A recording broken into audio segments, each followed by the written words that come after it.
मैले अघि भने म यहाँ ठुलो भाषण गरेर यो मासको सेन्टिमेन्ट मैले लैजाउँ भनेर आएको होइन। मैले अघि भने यो देश कसको हातमा जिम्मा दिनुपर्ने हो? यही युवाले निर्णय गर्नुपर्छ। यो देश कहाँ लानुपर्ने हो यही युवाले निर्णय गर्नुपर्छ। तपाईँहरू भनेको तपाईँको चाहिँ नि अब generation Z means the most educated, the most energetic youth of the nation. You will have to decide.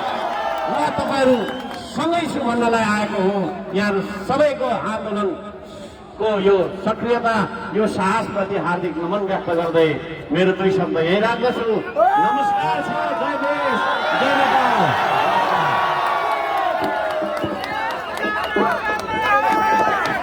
अहिले साथीहरू जेन्जी सबले सम्बोधन गरिसक्नु भएको छ र अब आमाको आँसुको हिसाबले